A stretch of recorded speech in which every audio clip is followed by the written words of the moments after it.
नमस्कार दोस्तों, मैं हूं आद्या और स्वागत है आप सभी का मार्गदर्शन आईएएस के यूट्यूब चैनल पर। लास्ट क्लास में हमने बात किया था हिस्ट्री के क्या क्या इंपॉर्टेंट सिलेबस को समझने के लिए, ठीक है, कैसे हम अप्रोच रखना चाहिए हमें हिस्ट्री को समझने के लिए with respect to mains GS paper 1। आज की इस क्लास में हम डिस्कस करने जा रहे हैं अबाउट द सोर्सेज। क्यों डिस्कस कर रहे हैं? क्योंकि हिस्ट्री जो है अपने आप में एक बहुत वास्ट, एक बहुत बड़ा सब्जेक्ट माना जाता है, ठीक है, और हिस्ट्री की सोर्सेज को लेके काफ़ी सारा कंफ्यूजन रहता है बच्चों में। और प्रॉब्लम क्या होती है कि हमारा एस्पिरेंट दुनिया जहान की रिसोर्सेज खोज करके बैठ जाता है और उसको टाइमली कवर अप नहीं कर पाता है। और जब रिसोर्सेज टाइमली कवर अप नहीं होते हैं तब एस्पिरेंट को लगता है यार मेरा तो बैकलॉग बनना शुरू हो गया है, which ultimately brings the aspirant into the situation of stress. ठीक है, तो कैसे हमें अपनी सोर्सेज सेलेक्ट करनी है, क्या वो मिनिमल सोर्सेज रखनी है, ठीक है, इसको आज हम समझेंगे। तो सबसे पहले आज का जो एक हमारा मूल मंत्र है वो ये कि भाई minimal resources and maximum revision, ये चार शब्द आपको अपनी डिक्शनरी में बिठा लेना है, ठीक है। जहां आप बैठ के पढ़ाई करते हैं वहां लिख लीजिए कि भाई मेरी मिनिमल रिसोर्सेज लेंगी, लेकिन उनको मैंने मल्टीपल टाइम्स रिवीजन किया होगा, ठीक है। तो देखो, हमें इस कंफ्यूजन और स्टैग्नेशन की जो सिचुएशन है यहां से निकलकर इस सिचुएशन में आना है। तो इस सिचुएशन में आने के लिए सबसे पहले हमें समझना पड़ेगा कि जो हमारे सोर्सेज हैं, राइट, उनमें क्या क्या चीजें हमें रखनी है। सबसे पहले आती हैं आपकी बेस बुक्स। क्या आती हैं? Base books. अब अगर मैं बेस बुक्स की बात करूं तो ये हैं हमारी एनसीईआरटीज, ओके। अब एनसीईआरटीज में भी क्या हमें जरूरत है क्लास 6 to 12 तक बैठ के एनसीईआरटीज करने की? नहीं। आप 9th 10th 11th 12th maximum ये इतनी करिए, ये भी नहीं हो रही, आप सिर्फ 11th 12th की एनसीईआरटीज करिए। बट एक सबसे इंपॉर्टेंट एनसीईआरटी है, वो है तमिलनाडु बोर्ड की क्लास 11th की एनसीईआरटी, ये आपको करना है, ठीक है। तमिलनाडु बोर्ड की क्लास 11th की एनसीईआरटी क्यों करना है भाई? क्यों मैम बता रही है? इसलिए कि इस किताब में जो आपका पूरा का पूरा साउथ इंडियन किंगडम है, जो आपके पूरे पोस्ट मौर्यास का जो टाइम पीरियड है वो बहुत अच्छे तरीके से कवर किया हुआ है, ठीक है, जिससे कि जो हमें राष्ट्रकूटास, सतवाहनास, पल्लवास, चोलास, चेरास के जो टाइम पीरियड हो गई, क्रोनोलॉजी हो गई, इनमें जो कंफ्यूजन आती है वो नहीं आएगी, ठीक है। तो सबसे पहले हमें क्या करना है, अपनी स्टडी का 30 to 40% बेस बुक्स यानी एनसीईआरटीज को देना है। देन हमारे रेफरेंस मटेरियल आते हैं। रेफरेंस मटेरियल का मतलब है हमारी रेफरेंस बुक्स से, ठीक है। अभी आगे बताऊंगी मैं कौन सा मॉडर्न के लिए कौन सी रेफरेंस बुक लेनी है, एंशिएंट के लिए कौन सी लेनी है, ये सारी चीजें। एंड लास्टली पीवाईक्यूज का बहुत बड़ा रोल होता है as well as mock test का, और हमें अपनी स्टडीज का 20 to 30% फोकस इन पर करना है। सो 30 to 40%, 20 to 25% एंड 25 to 30% इस तरीके से हमें ब्रेकअप करना है अपने सोर्सेज का। ऑलराइट, अब यहां देखो, यहां कुछ रिकमेंडेड सोर्सेज दे दी गई हैं आपको फॉर ईच सेगमेंट, जिससे कि आपकी परेशानी थोड़ी सी कम हो जाएगी। सबसे पहले आता है हमारा मॉडर्न। क्यों हमने सबसे पहले मॉडर्न किया है? हिस्ट्री तो हमारी एंशिएंट से शुरू होती है, इसलिए मॉडर्न किया, क्योंकि मॉडर्न का सबसे ज्यादा वेटेज है, ठीक है। सो मॉडर्न इंडिया में दो किताबें बोली जाती हैं, एक स्पेक्ट्रम है, दूसरी हमारी बिपिन चंद्रा है। ये क्या है? ये हमारी रेफरेंस बुक है। एंड पीवाईक्यूज के लिए मार्गदर्शन आईएएस की माइक्रो थीम। अगर आप इन तीनों को कंबाइन करके पढ़ रहे हैं विथ एनसीईआरटीज तो बहुत इजीली आपका मॉडर्न अच्छे से कवर हो जाएगा, ठीक है। देन आता है हमारा एंशिएंट इंडिया। एंशिएंट इंडिया में मैंने आपको बताया था तमिलनाडु बोर्ड की क्लास 11th की किताब आपको करनी है, प्लस इनके साथ जो आपको रेफरेंस बुक करनी है वो है आरएस शर्मा। किसी और को भाई अगर है कि नहीं आरएस शर्मा के अलावा मुझे कोई और बुक करनी है, आप वो भी कर सकते हो, but RS Sharma is good book, ठीक है, आप उसको रेफर कर सकते हो। And you have to accompany it with Margdarshan IAS का माइक्रो थीम्स, ठीक है। देन मिडिवल के लिए भी आपको यही 11th वाली किताब लेनी है। एंड एक किताब आती है सतीश चंद्र की, ठीक है, सतीश चंद्रा सर की एक बुक आती है, वो आप ले सकते हो रेफरेंस के लिए। अच्छा, बहुत इजी लैंग्वेज में दिया हुआ है सारा कुछ, ठीक है। And then you have to accompany it with micro themes. फिर आता है आपका art and culture. Again art and culture में नितिन सिंघानिया सर की किताब आती है, ठीक है, he has already been selected, काफी सीनियर हैं, ओके, तो इनकी किताब आप रेफर कर सकते हो। एंड सबसे इंपॉर्टेंट है CCRT की वेबसाइट। अब मुद्दा आएगा कि भाई ये CCRT की वेबसाइट क्या है, ठीक है।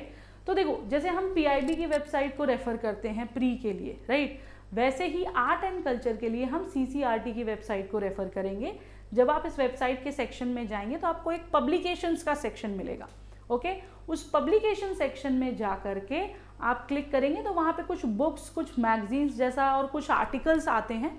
उन आर्टिकल्स को जब आप कवर करोगे तो आप देखोगे, फिर चाहे वो यूनेस्को वर्ल्ड हेरिटेज साइट्स हो या कोई भी रीसेंट डेवलपमेंट हो या आर्ट एंड कल्चर का से रिलेटेड कोई टॉपिक हो, बहुत अच्छे सेग्रीगेटेड नोट्स और पब्लिकेशंस वहाँ पर दिए हुए हैं उन टॉपिक्स को।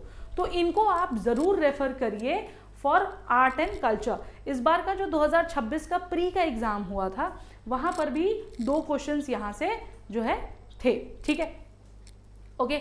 देन आता है आपका पोस्ट इंडिपेंडेंस। अगेन 11th-12th की जो NCERTs है उसमें पोस्ट इंडिपेंडेंस हमारा कवर हो जाता है।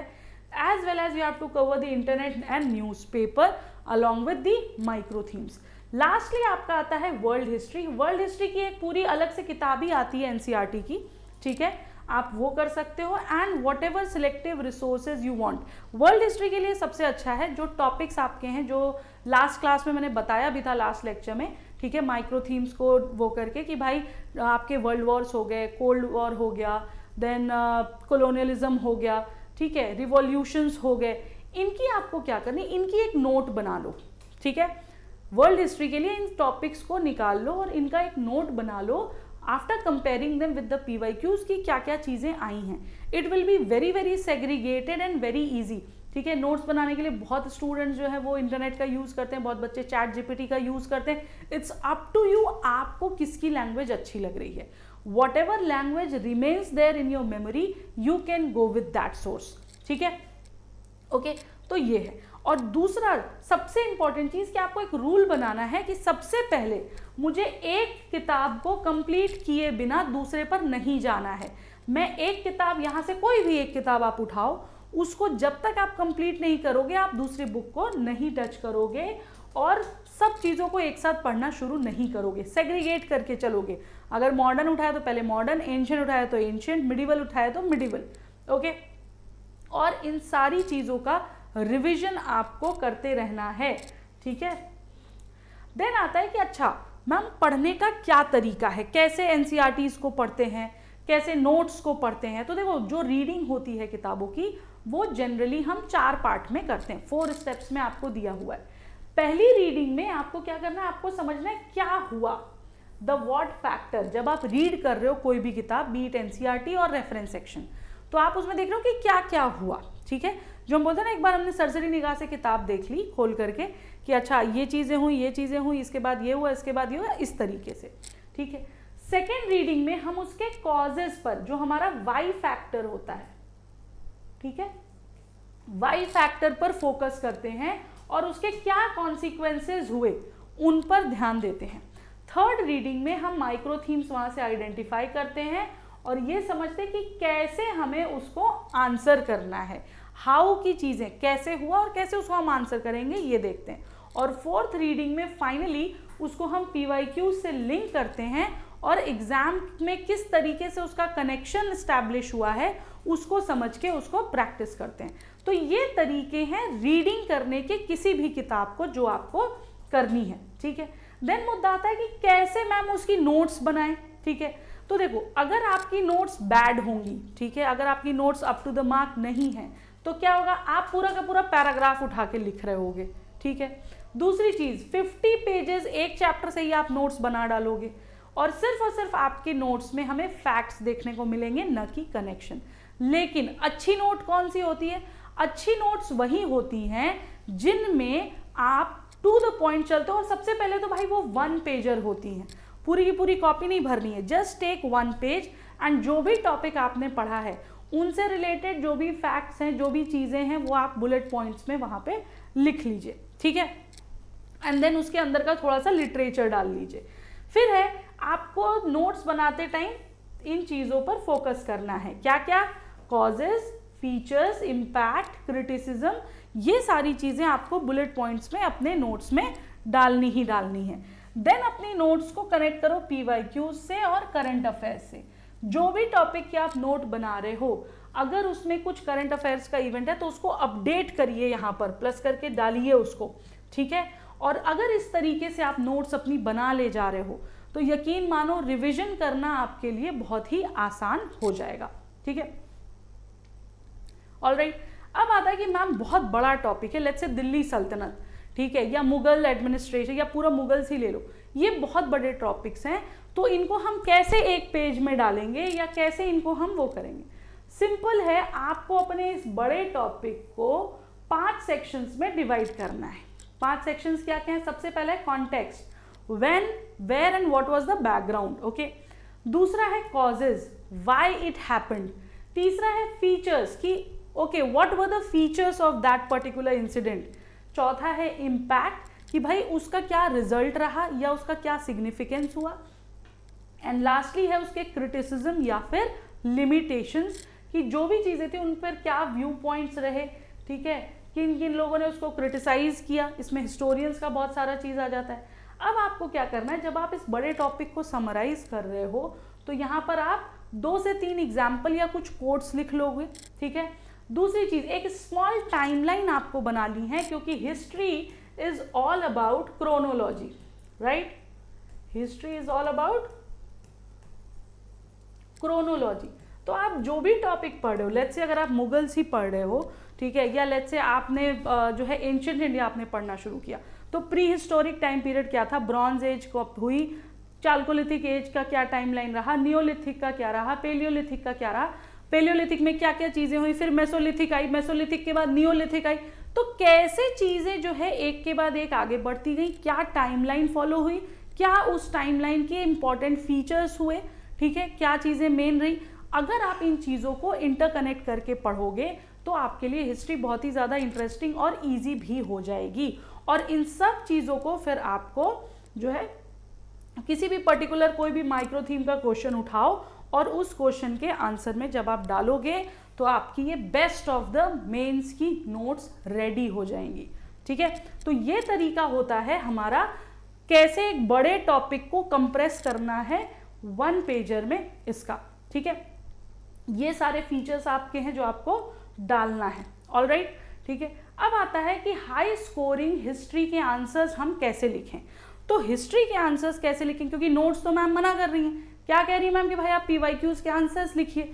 तो पीवाईक्यूज के आंसर लिखने में सबसे पहले आपको ध्यान देना है इंट्रोडक्शन पे, जो कि डायरेक्ट, कॉन्टेक्चुअल और इंगेजिंग होना चाहिए। देन कंटेक्स्ट सेटिंग पर कि भाई इसका एक बैकग्राउंड होना चाहिए। थीम बेस्ड एनालिसिस आपकी होनी चाहिए, जो main body of the argument है क्वेश्चन का, ठीक है। Apart from conclusion and intro, जो मेन बॉडी पार्ट है आंसर का वो भी उतनी ही इक्विवेलेंट वेटेज रखता है, ठीक है। अपने आंसर में आप फैक्ट्स, कोट्स, डेटा डालिए। क्रिटिसिज्म को बैलेंस व्यू में करिए, ऐसा नहीं करना कि हमें बहुत ज़्यादा क्रिटिसाइज कर देना है किसी चीज़ को। And conclusion should always be forward looking as well as positive and it should be a balanced summary. इस तरीके से करना। अब यहाँ पर अगर आप देखो एक वीक इंट्रोडक्शन यहाँ पर दिया हुआ है कि revolt of 1857 happened in 1857 was a revolt against British and many people participated. Blunder है ये, ठीक है, कचड़ा आंसर है, कचड़ा इंट्रोडक्शन है, ऐसे नहीं लिखना है। अगर लिखना ही है तो आप इसको इस तरीके से लिख सकते हो कि भाई रिवोल्ट ऑफ 1857 जो है उसको हम कई बार फर्स्ट वॉर ऑफ इंडिपेंडेंस के नाम से भी जानते हैं। ये मेरली एक मिलिट्री म्यूटिनी नहीं था, बल्कि एक कॉम्प्लेक्स सोशियो पॉलिटिकल अपराइजिंग था अगेंस्ट कॉलोनियल एक्सप्लॉयटेशन। चाहो तो इसमें थोड़ा सा और एड ऑन भी कर सकते हो, थोड़ा सा वो राइफल फिगर वाला भी तड़का दे सकते हो, इससे और अच्छा आपका इंट्रो पार्ट पड़ जाएगा। और अगर ये सारी हम चीज़ें देखें तो ये वैल्यू एडिशन है आपके आंसर को और ज़्यादा स्कोरिंग बनाने के लिए। सबसे पहले क्रोनोलॉजिकल अंडरस्टैंडिंग को समझो और वहाँ पे डाल दो। मैप्स, ठीक है, बहुत इंपॉर्टेंट होते हैं। फॉर एग्जाम्पल अगर द्रविड़ा नागरा पर ही आपको क्वेश्चन आ गया, एक इंडिया का मैप बनाइए, ठीक है, उसमें लोकेट कर दीजिए, ठीक है। गांधार, मथुरा, अमरावती स्कूल पर क्वेश्चन आ गया, मैप बनाइए छोटा सा, उस पर इंडिकेट कर दीजिए, ठीक है। कोट्स हमेशा गांधी, नेहरू, तिलक या अदर हिस्टोरियंस जो हमारे हैं उनके कोट्स को ज़रूर मेंशन करिए। बिपिन चंद्र और सुमित सरकार जैसे हिस्टोरियंस के व्यूज़ अगर आपको पता हैं, या आरसी मजूमदार और दत्ता रॉय चौधरी जैसे हिस्टोरियंस के आपको अगर वन लाइनर्स पता हैं तो वो अपने क्वेश्चन में ज़रूर इंक्लूड करिए, ठीक है। देन डेटा, सेंसस फिगर, अगर ये है अदर जो क्वेश्चंस आते हैं उनसे रिलेटेड, ठीक है, जैसे पोस्ट इंडिपेंडेंस वाले जो हैं तो वो यहाँ डाल सकते हो। एग्जाम्पल्स में स्पेसिफिक इवेंट्स वगैरह का मेंशन कर सकते हो, ठीक है। कमीशंस मेंशन कर सकते हो, जैसे साइमन कमीशन अगर कहीं हम डाल सकते हैं अपने आंसर में तो उसको हम डालेंगे। अननेसेसरीली डंप नहीं करना है, अगर चीज को रिलेटेड है तो ही वहां पर डालेंगे, ये नहीं है कि हम बस डंप किए जा रहे हैं, ठीक है। तो ये चीजें आपको समझनी है, इससे जो आपका आंसर है वो और ज्यादा अच्छा निखर कर आएगा। एंड जो आप नोट्स बनाने में टाइम डाल रहे थे, अगर आप वो मेंस आंसर राइटिंग में डालोगे, डेली का अगर एक क्वेश्चन भी लिख रहे हो तो आपका काफी टाइम बचेगा and you will be able to score more and your notes will be very very in a segregated and strategy part से बहुत अच्छी रहेंगी, ठीक है। तो ये सारी तरीके हैं आपके नोट्स बनाने के और अपनी आंसर राइटिंग के, as well as with the resources. तो हिस्ट्री के रिसोर्सेज को समझिए और इनको काम करना शुरू कर दीजिए, ठीक है। मिलते हैं जल्दी। जय हिंद, जय भारत।